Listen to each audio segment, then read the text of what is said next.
And you know what? I want to thank Mayor Adams, because Mayor Adams has been treated pretty badly.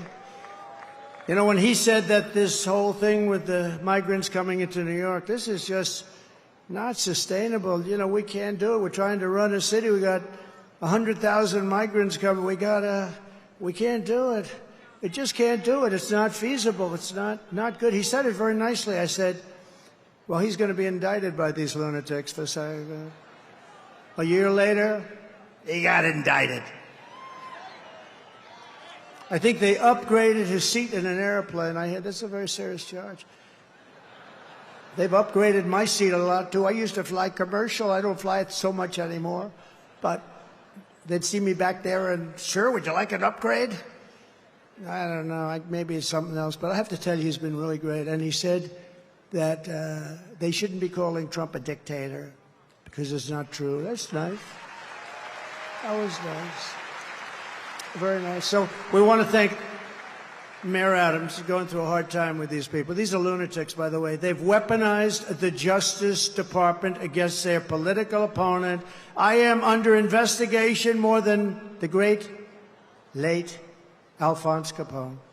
Boy, oh boy, oh boy, oh boy, oh boy. We got to talk about this wild press conference that happened in New York City featuring Eric Adams, the mayor of New York City, and the liberal media, the Trump deranged liberal media that Eric Adams teed off on for an hour straight because they just kept asking him questions about Trump, right? They kept asking the man questions about Trump the whole time. And you knew that these questions were coming, considering the fact that Trump just had the Madison Square Garden rally that the mainstream liberal media was calling the Nazi rally. And Eric Adams just a few days ago told the media that, hey, you guys need to turn down the temperature, okay? You can't be out here calling Trump a fascist. You can't be out here calling his supporters Nazis. That's offensive to not just his supporters, but also Jews as well, too. Like, you guys are ratcheting up the rhetoric too much, okay? Tone it down. Chill out with all the Trump derangement. But, of course, the liberal media is the liberal media. They thrive based off Trump derangement. And after the Madison Square Garden rally, of course, they were going to ask Eric Adams about Trump again. Eric Adams essentially teed off on the reporters asking about Trump and the rally. Take a look. Last week, I think, got a little tired of the questions about Donald Trump and your opinions of Trump and the things that you've said regarding Trump. However, you had a press conference last week where you, in essence, defended Trump when it came to the issue of whether he's a fascist or not. What do you say to people who feel that you should disavow support of Trump and fellow Democrats who say that that's a bridge too far for them? Well, first, I wasn't, I don't know the term you used. I think you said irritated or tired of it. No, that wasn't it at all. And I was asked a question dealing with the comment that was used, and I responded to that. Listen, let me tell you what I find insulting. I find insulting when you have children dying on top of trains based on what they're mimicking on social media, a housing crisis in the city, affordability. Thousands of seniors are unable to know if they're going to be able to live in the city, in the country. I speak to my mayors across the country, and they're talking about these real problems we're having. And with all that's going on to everyday New Yorkers, we're asking questions that is someone a fascist or is someone a Hitler. That's insulting to me. That is insulting. And I'm not going to engage in that. Everyone needs to turn down the rhetoric. Because after Election Day, we still have to be the United States and not the divided states. And so if people can't understand there are real issues facing New Yorkers, and I just find it just humiliating that what everyday mom and pops are doing and going through across this country, that here we are having this conversation about this silly item. So I refuse to participate in that. I'm going to fight for New Yorkers like I've done for years, and whomever can understand that, they're not in the streets. When I'm at these town halls, talking to people there, they're not asking me these silly questions. We are in this bubble, you know, and I know you guys really believe these stories you're writing. It gives you a lot of clicks. It's exciting and give you headlines. But this is not what New Yorkers and Americans are dealing with, folks. They are scared of their future. Someone needs to stand up and say, enough of this. Tone down the rhetoric, let people hear the facts, let them vote, and let's decide what the next 4 years are going to be for our city. And that's my position. I cannot make it any clearer. Yeah, so you see that, you heard that, okay? Eric Adams is simply saying, listen, guys, stop asking me about Trump, okay? I am the mayor of New York City, and Trump doesn't really have all that much to do with my job. Stop asking me about Trump, okay? But they want Eric Adams to come out here and to denounce Trump. That's what they want. They want Eric Adams to do the tap dance, right? To do what Democrats and the mainstream liberal media believe that you have to do, okay, if you are an elected Democrat, which is to come out here and to say mean things about Trump, right? To say that he's a racist, he's a fascist, he's Hitler, yada, yada, yada. And one of the reasons why they're pressing Eric Adams so hard on this is because of this idea, this theory being floated out there that Eric Adams wants a pardon from President Trump, right? That Eric Adams is essentially hedging. He believes that Trump is going to win, and he's trying to curry good favor with former President Trump so that he can get a pardon for the charges that the Biden administration brought against him, that Eric Adams and people like myself and others, President Trump, we all believe that they're politically motivated. Again, not to say that Eric Adams is innocent, but I'm just saying that he probably wouldn't be facing these charges had he played ball with the Biden administration and kept quiet about the illegal immigration crisis, the border crisis, and not blame the Biden administration. But because he fell out of line, because he stepped out of line, Biden used his DOJ against Eric Adams. And the media wants Eric Adams to distance himself from Trump. But Eric Adams basically refused to do so in this press conference in the way that the liberal media wants him to. Take a look. Good morning, Mr. Mayor. How are you, Jeff? Good, thank you. When is the last time you spoke to Trump or his team? Give me another question, please. I would also like to ask you about Jesse. You lost your opportunity. Give me another question, please. Mayor, I just wanted to follow up on your response about the Trump fascism question. I'm wondering if you still feel the same way, just given the remarks at Madison Square Garden, some of the racist comments that were said during that rally. I sent out a very clear statement about the comments that was made by some of the people who attended the rally. I've been to many rallies. I've protested. I've been part of rallies. I've been part of incidents.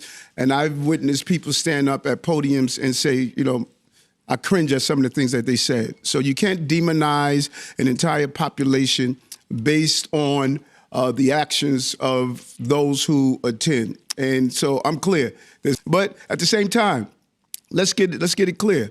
You know, when you, I think, disrespect, 6 million Jews were killed in the Holocaust. I mean, 6 million. And when we downplay and use terminologies that is not associated with the facts, it brings the wrong atmosphere to the city. A city where you have the largest Jewish population outside of Israel, where anti-Semitism, Islamophobia, and other hate is increasing.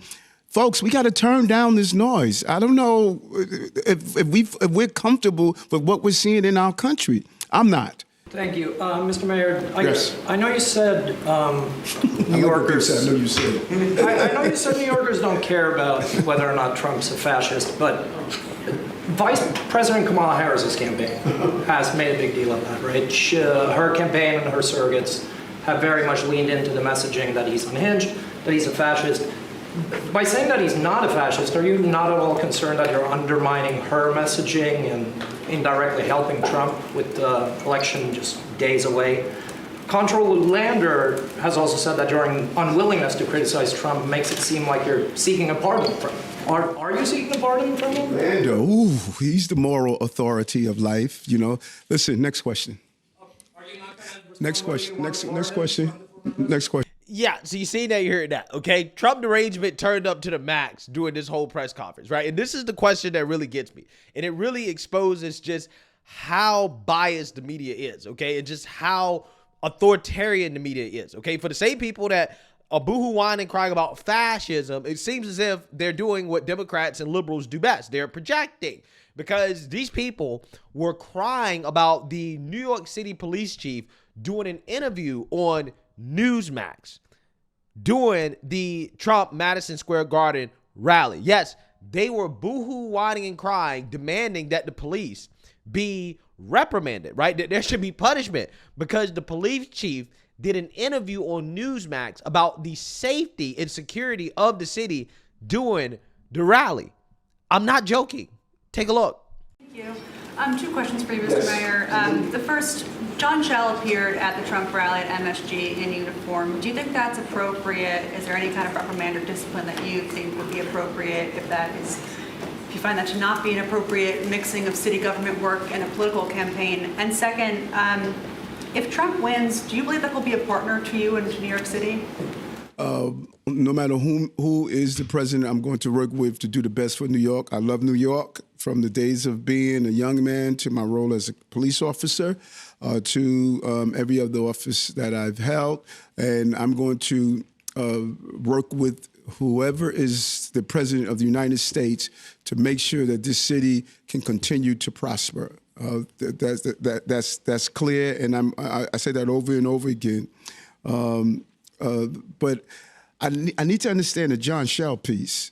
What do we believe John Shell did that was wrong? Because I'm not quite understanding. Did he? Because when I looked at the interview, he didn't make any political statements, and he better have been in uniform. He was working. He was making sure that people who were attending the rally, walking down the block, that they were all protected. So what did John Shell do? Was it that he did an interview on a station that many people don't like?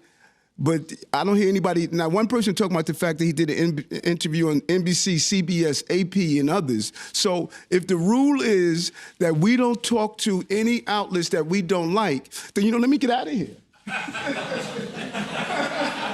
What's the rule? Unless you know something that I don't know, tell me what he said. Do you think it's appropriate to appear in uniform on an interview with an outlet that peddles misinformation, disinformation? He wasn't interviewed by the Daily News, was he?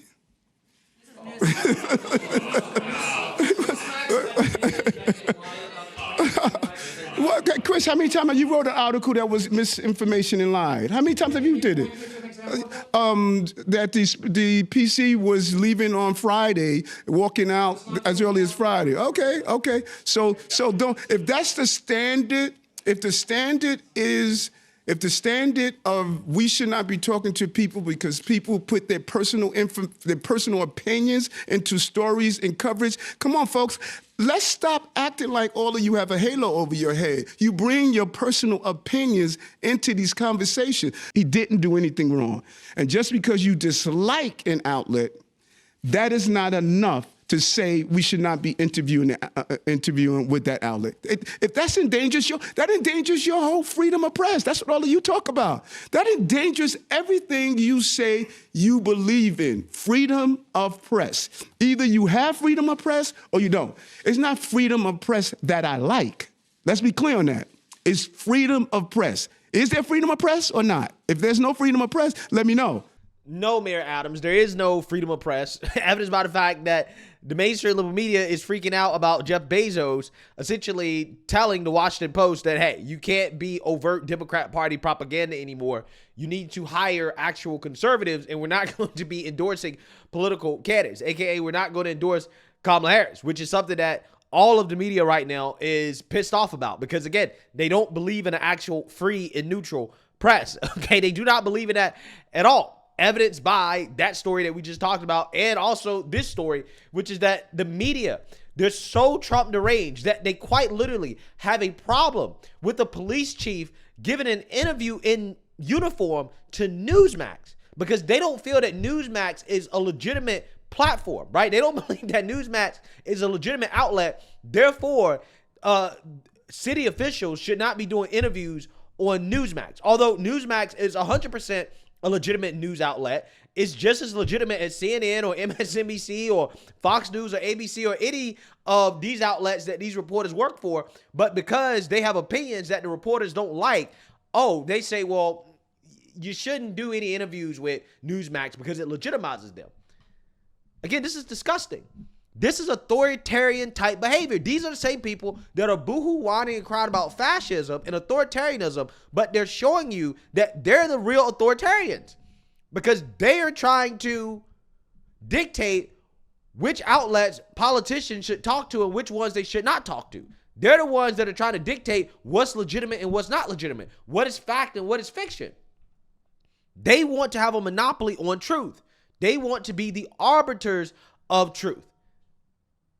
But it turns out that it's not about truth. It's not about facts. It's not about neutrality. It's not about objectivity. It's about propaganda. And if you're not in line with the propaganda, if you're not aligned against Trump, if you're not aligned with the Democrat Party and whatever narrative they're pushing, then they will smear you as a spreader of misinformation, disinformation, not worthy of doing any interviews with any government officials or legitimacy or anything like that. That's what they do.